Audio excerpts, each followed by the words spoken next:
Hi there. Here's an update as to where I'm at with my hamstring tendon tear injury and everything that came along with it.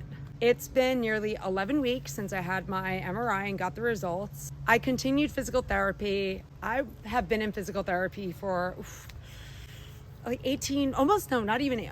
I've been in physical therapy for almost 2 years now. It started when I was diagnosed with thoracic outlet syndrome. Basically, I had a whole nerve problem here that was making my arms go numb down to my hands. Not fun. When that started to get better, I was still in PT for a soft tissue injury in my knee, which occurred at World's Toughest Mudder. That's why I dropped out of World's Toughest Mudder, because I tripped and fell. And then while we were fixing that, the hamstring issue came up. Here we are, end of June, still in PT.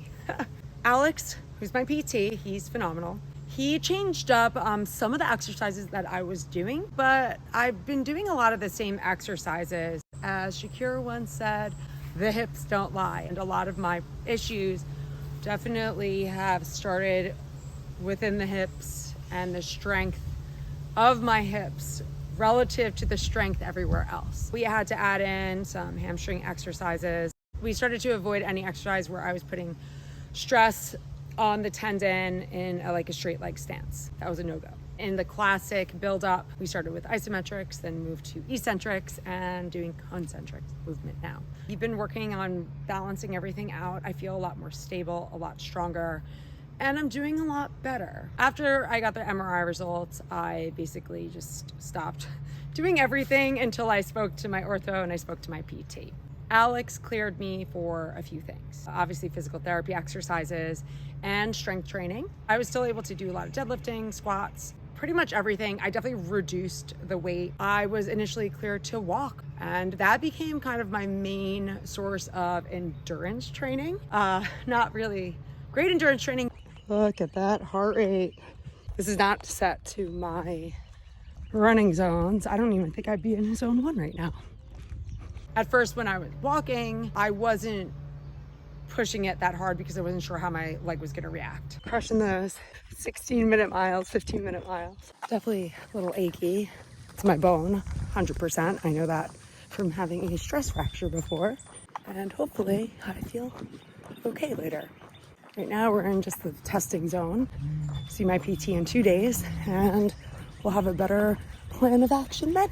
For the first 5 weeks of my recovery, I walked anywhere on a weekly basis, just over 5 miles up to about 20 miles. I was also cleared for the Stairmaster. It was not bothering me. It's a very controlled environment and it's great for building strength in the glutes, which is what I needed. Now the Stairmaster, I could get my heart rate up really high. I was doing mainly 20 minutes up to 60 minutes. No hands, of course. I don't hold on. I trained using a traffic light system that Alex gave me. It's based on a 0 to 10 pain scale. 0 through 3-ish is a green light. Continue training. So I can work up to a 3 in terms of discomfort. A 4 through 6, that's the yellow light region. Proceed with caution. If it starts to get worse, pull back, maybe stop. 7 to 10, red light. Don't even think about doing anything else. Stop immediately. Do not do that activity again. Things that I was not cleared for. Running, obviously. That was going to be the last thing that I would get back into my regimen. I was not allowed to cycle. The reason behind it was the pull part of the stroke and the overstroke would bother my tendon. And I found that out before I had the MRI. So I knew that that was gonna be a no-go. Even if I was cleared for it, I probably still wouldn't have done it for a few weeks. I was not allowed to swim. Being in extension and kicking aggravated my tendon. I waited until I got a set of large fins. I was able to kick a little more relaxed in a slight bent knee position. And that helped a lot. If anything, actually, it was really nice to flush out my legs that way. I had to learn to embrace the pace at which I was able to do something. Everything that we did was a test, and we had to see how my body was going to respond to it. So I had no choice but to embrace where I was at that moment. I found little bits of happiness in other aspects of not being able to run. I would love to run in this weather, but maybe it's a blessing in disguise, because if you listen to me breathe, I can't breathe Well, because I am just ridden with allergies. All the trees have yet to bloom. From like here up, it's just super pressure. My lungs get taxed too. Monday morning gym. Allergies.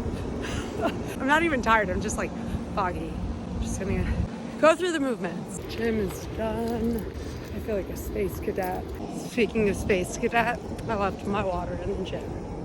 Take 2, got the water. I really did think that this injury was a blessing in disguise, because when those allergies hit, I was supposed to be in my peak block of training, and I don't know with asthma and COPD how I was going to manage. I could hardly breathe, and there would have been no way that I could have done it. I would have had to pull back no matter what. On May 8th, about 5 weeks after the last time I was able to run, I started mountain biking again, and it was so exciting. Oh my gosh, I'm so red. Did 30 minutes, because that's all I'm allowed to do. I took advantage of my 30 minutes and hauled for the full 30 minutes. Sessioned some jumps, good berms. That was fun. And the best part about it, no pain. I was able to integrate more mountain biking into my training. May 31st was a really big day for me. Just finished up with the gym. It's been 8.5 weeks since I last ran, and I am hoping that I will be allowed to run today, or at least tomorrow. Today will probably be a big day. In my head, I wasn't 7 weeks into rehab. I was 8.5 weeks into it, because I kind of ceased all activity and rested after that run. Based upon my ortho's timeline, I'm past the 8-week mark. When am I gonna run? But I was still a little hesitant about it. The nerves built up over time. It's happening. I would say that I negotiated my way to running, but in fact, it came down to a simple question. How are you feeling? I'm mentally ready-ish. I have some hesitations, as expected, but my body feels good. The plan is 2 miles total, broken down into 5-minute increments, and then I'm gonna walk 3 minutes in between. If all goes well today, I bike for the next 2 days, and then I run again on Saturday. I'm excited, I'm nervous, just telling myself it's gonna be good. There will be discomfort, but overall it will be good. Let's see how it goes. First 5 minutes done, so just about 1 kilometer. I only feel it again at like the top part of the stride when I'm turning my leg over. It was the most intense feeling right out of the gate, and then it kind of dissipated. Number 2 done. It doesn't hurt me going downhill. It's the gradual uphill that's bothering me, which is odd because that's the reverse of my symptoms when this first started. There's a lot of touch and go, but at least I'm going. All right, round 3 done. It's there. I feel it. It's kind of creeping down my hamstring a little bit. The biggest question is how will I feel later? Feels good to move though. I did wait until the following day to determine how successful that first run was. 6 a.m. at the gym, legs feeling pretty good. 0.5 out of 10, maybe. Comes and goes. I'm happy. Maybe I was a little eager because I also signed up for a race the end of July in the Catskills, and it's a race that I've been wanting to do for years. It's called the Escarpment Trail Run. It's 30K, which is about 18 miles. Really crazy terrain, very technical, my type of race. I was also doing the math on what training I needed to do to be able to not just show up, but to be able to finish healthy. I took both running and cycling very touch and go. I always went out with a goal, but I was not stuck to that goal. And a lot of the times I did change my plan. Sticking to the plan could set me back a few weeks versus pulling back ever so slightly can continue my progression. I think that's something to adapt into everyday training regardless, because what's on paper doesn't reflect what's going on in your life, whether it be just physical health or, in your general life. How stressed are you? How much sleep have you gotten? Have you been eating well? Are you hydrated? There's so many factors that go into training, especially if it's intense training or a lot of volume, that you have to be flexible. My run progression started as 1 day on, 2 days off, 1 day on, 2 days off. Then I did 1 day on, 2 days off, 2 days on, 1 day off. From there, where I'm at right now, I'm at 2 days on, 1 day off, 3 days on. I'm about to do my first 3 days starting tomorrow, and 1 day off. I have to take 1 full rest day a week. I do still integrate strength training / PT 3 times a week. So I go to PT once. I do the same routine one other day, and the third day is strength training. I still mountain bike, or I take my mountain bike and ride it on the road. I do one dedicated ride by itself on a weekly basis, and then I use the other days to kind of sprinkle in some recovery rides. June 20th was another big day because my feet finally touched dirt again.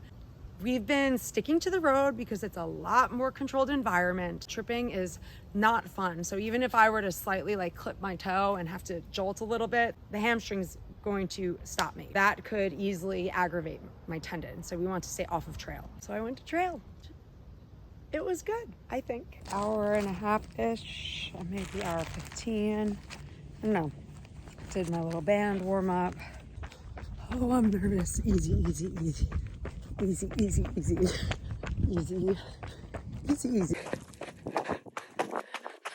Rebuilding my confidence one step at a time.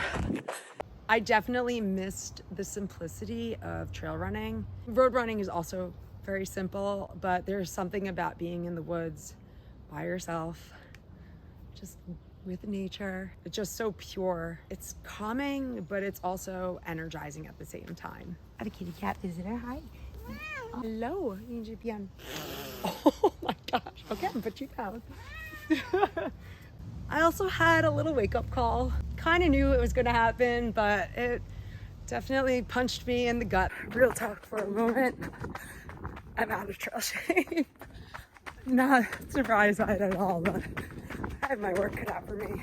I raced in 6 weeks. I'm very technical trained, a lot of vert. I have to put in some work, but I have to be careful how I put in the work and how quickly I ramp it up, or shall I say, how slowly I ramp it up. Today is Wednesday, June 28th. Tomorrow will be my second trail run. I'm still not running vert. So if tomorrow goes well and the days after go well, I have PT again on Monday. He will confirm if I'm able to add in more vert. It's only 4.5 weeks out from the escarpment trail run. Is that enough time to train? I don't know. I really don't. My longest run to date has been just over 11 miles on road, which is great. It's a lot considering I just started running, what was it? May 31st. But is it enough time for me to progress so I don't re-injure myself either during the progression or at the race? Time will tell. I'm just taking each day as it comes, each week as it comes. I'm listening to Alex. I trust him. As long as I have been waiting to run this race, it's not the end of the world if I don't run it. I've already missed 2 months of races. I'd rather save my whole fall schedule than to set myself back a few more months. I'm gonna make the decision the week before the race. We shall see. Thanks for watching. Don't forget to hit the subscribe button as well. And please follow me on Instagram at Steph Adventures, STEF. If you have any questions, feel free to drop them in the comments below or shoot me a message on Instagram or go to my website, stephaniebishop.com, and fill out the form there. I will catch you here next time. Rock on. That was hard. Good stuff.